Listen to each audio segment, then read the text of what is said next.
السلام علیکم ورحمۃ اللہ وبرکاتہ۔ الحمدللہ والصلاۃ والسلام علی رسول اللہ۔ محترم ناظرین، ہم گفتگو کر رہے ہیں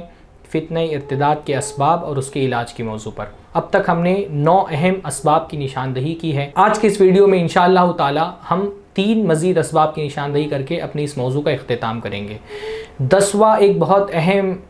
سبب مسلمان لڑکیوں کے ارتداد کا ہے، کافر علاقوں میں رہائش اختیار کرنا۔ مسلمانوں کے لیے حکم ہے کہ وہ مسلمان بستیوں میں رہیں،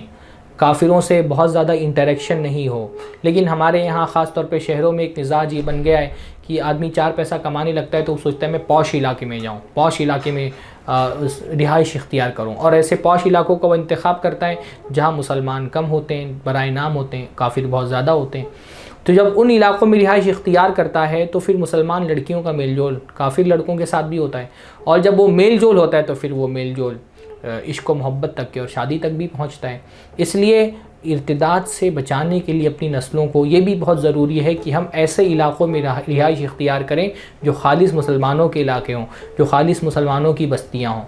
ورنہ بعض مرتبہ یہ بھی ہوتا ہے لڑکیاں تو لڑکیاں، لڑکے تک جو ہے وہ ارتداد کے فتنے کے شکار ہو جاتے ہیں، کیونکہ پھر ان کی نظر میں مذہب کی کوئی اہمیت نہیں رہ جاتی۔ اپنے ارد گرد وہ الگ الگ مذہب کے لوگوں کو اپنے مذہب پر عمل کرتا ہوا دیکھتے ہیں تو وہ جو ایک کفر اور شرک سے کراہت ہونی چاہیے وہ دل کے اندر پیدا ہی نہیں ہوتی۔ تو یہ بھی بہت بڑی وجہ مسلمان لڑکیوں کے ارتداد کی ہے کہ مسلمان لڑکیاں کافر علاقوں میں رہ رہی ہیں، ان کے تہواروں میں شریک ہوتی ہیں، مذہب کے جو حدود ہیں، دین کے جو حدود ہیں وہ سمجھ نہیں پاتی کہ دین کے کیا حد ہیں، تو رواداری کے نام پر، سیکولرزم کے نام پر وہ ان کے مذہب پر بھی پریکٹس کرتی ہیں، ان کے تہواروں میں بھی شامل ہو جا رہی ہیں، مٹھائیاں کھا رہی ہیں، اور وہ جو ہے ان کے تہواروں میں ناچ گانا ہو رہا ہے اس میں بھی شریک ہو رہی ہیں۔ پھر ہوتے ہوتے جب وہ پورا کلچرل وہ کافر ہو ہی چکی ہیں تو صرف نام چینج کرنے میں اگر کسی سے عشق محبت ہو جائے تو ان کو بہت زیادہ فرق نہیں پڑتا۔ تو کافر علاقوں میں رہائش بھی ایک بہت بڑا سبب ہے۔ یہ 10واں سبب تھا۔ 11واں سبب جو ہے وہ فکری الغار بھی ہے، یعنی فلموں کے ذریعے سے، میگزینز کے ذریعے سے، آرٹیکلز کے ذریعے سے ایک سیکولرزم، یعنی وہ جو الہادی سیکولرزم ہوتا ہے، جو ارتدادی سیکولرزم ہے، جہاں وہ سیکولرزم جو یہ ہم کو سمجھاتا ہے کہ مذہب کی زندگی میں کوئی اہمیت نہیں ہے، وہ بس اپنے گھر کے اندر تک کے محدود ہے، تو وہ سیکولرزم کا زہر ہماری بچیوں کے ذہن میں گھولا جا رہا ہے، فیمنزم کا زہر ان کے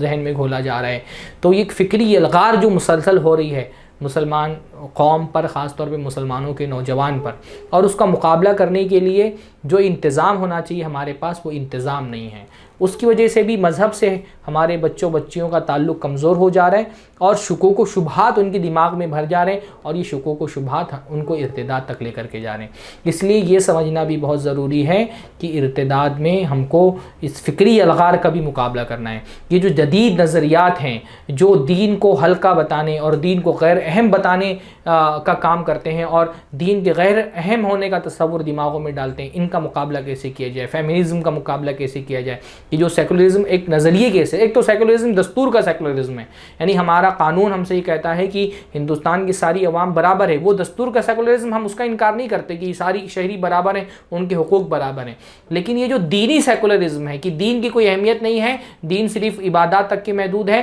باقی آدمی اپنے گھر کے باہر آزاد ہے، تو یہ ایکویلٹی اور آزادی کے نام پر جو ایک کفر کا اور ارتداد کا اور الحاد کا زہر جو ہے ہماری بچے اور بچیوں کے دماغ میں ڈالا جا رہا ہے، اس کا مقابلہ کرنے کے لیے بھی ہم کو ایک جماعت پوری تیار کرنی پڑے گی، جو ایک فکری جنگ چل رہی ہے اسلام کی دوسرے نظریات کے ساتھ، اس میں بھی ہم کو اپنے بازو مضبوط کرنے کی ضرورت ہے۔ تو یہ 11واں سبب فکری الغار بھی ہے جس کی وجہ سے ہماری بچیاں ارتداد کا شکار ہو رہی ہیں۔ اور 12واں ایک آخری سبب جس پہ بتا کر کے میں اپنی گفتگو کا اختتام کروں گا وہ ہے لڑکیوں کی تربیت اور پرورش میں کوتاہی،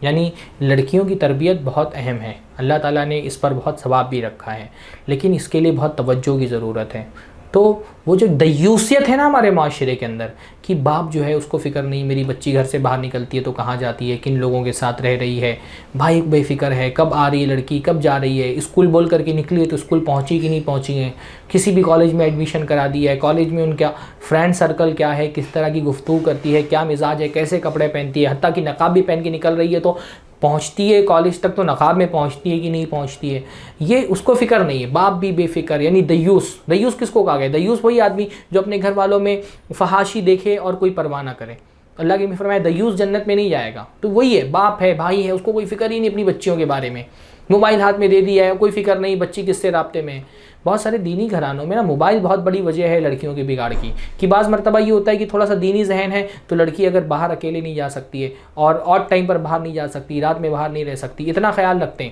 بہت سارے گھروں میں تو یہ بھی خیال نہیں ہے، لڑکی بول رہی ہے میں سہیلی کیا ہوں، ماں باپ نے سوچ لیا سہیلی کیا ہے، وہ نہیں دیکھ رہی کہ یہ سہیلی کی سہیلا ہے، اس کی بھی فکر نہیں۔ بعض گھروں میں اس کا تھوڑا سا خیال بھی ہے، تو صورتحال یہ کہ موبائل ہاتھ میں دے دیا ہوا ہے، اور موبائل لڑکیوں کے بگاڑ میں بہت بڑا سبب ہے۔ انٹرنیٹ دے دیا ہوا ہے، چپکے سے کمرے ان کے بیڈ روم میں دے دیا انٹرنیٹ کا کنیکشن، اس سے لڑکیوں کے بگاڑ کا ایک بہت بڑا سبب یہ بھی ہے۔ تو آپ دیں موبائل، اگر ضرورت ہے سادہ موبائل دیں، فون پر اگر کوئی رابطہ کرنے کی ضرورت ہے، اگر ضرورت نہیں تو موبائل دینے کی ضرورت نہیں، اور اگر دیا ہے تو کڑی نگرانی رکھیں۔ ہمارے یہاں بڑے بزرگ نا بہت پتے کی بات کہا کرتے تھے، اور بعض مرتبہ ان کے ایک جملے میں وہ بہت ساری حکمتیں ایسی سمٹ جاتی تھیں جن کو سیکھنے کے لیے زمانہ درکار ہوتا تھا۔ تو ہمارے یہاں کہا جاتا تھا کہ لڑکی کو سونے کا نوالا کھلاؤ اور ان پر دشمن کی نگاہ رکھو، تو ان کے حقوق میں کوئی کمی نہیں ہونی چاہیے، لیکن لڑکیوں کو ایسی آزادی مت دیجیے جو ان کے لیے فتنہ بن جائے کہ وہ اپنے دین سے ہی ہاتھ دھو بیٹھیں۔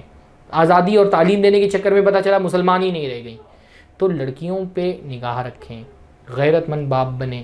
اپنی بچیوں کی فکر کریں، وقت پر ان کا نکاح کرائیں، اور ان پر ان کی نگرانی اچھی رکھیں، لڑکوں کی بھی نگرانی رکھیں۔ میں نہیں کہہ رہا ہوں کہ لڑکیوں کو پہ پابندی عائد کی جائے، لڑکوں کو آزاد چھوڑ دیا جائے، لیکن موضوع کیونکہ لڑکیوں کا ہے اس لیے میں لڑکیوں پر گفتگو کر رہا ہوں، ورنہ کوئی یہ سوچے کہ صرف لڑکیوں پر ہی پابندی۔ بہرحال لڑکا جو ہے اس کی پابندی، اس پر کس طرح کی پابندیاں لگانا وہ ایک الگ طرح کا موضوع ہے، وہ اس کے لیے اللہ تعالیٰ نے الگ طرح کے انتظامات کیے ہیں۔ پر لڑکیاں آپ کی عزت ہیں، اس عزت کی حفاظت کے لیے ضروری ہے کہ ان کی درست تربیت ہو، اور ایسی آزادی ان کو نہ دی جائے جو ان کی دنیا اور آخرت کے لیے آزمائش کا، فتنے کا، عذاب کا سبب بن جائے۔ انہی باتوں پر ہم اس سلسلے کا اختتام کرتے ہیں۔ اللہ تعالیٰ ہم سب کو دین کی قدر سمجھنے کی توفیق نصیب فرمائے، ارتداد کے اس فتنے سے مقابلہ کرنے کی اللہ تعالیٰ توفیق نصیب فرمائے۔ اللہ رب العالمین ہم کو اس فتنے کی حساسیت کو سمجھنے کی توفیق نصیب فرمائے، ہمارے دین و ایمان کی حفاظت فرمائے، ہمارے آنے والی نسلوں کی دین و ایمان کی حفاظت فرمائے، ہم کو جب تک زندہ رکھے ایمان و اسلام پر زندہ رکھے، اور جب خاتمہ ہو تو زبان سے نکلنے والا کلمہ توحید کا کلمہ ہو۔ السلام علیکم ورحمۃ اللہ وبرکاتہ۔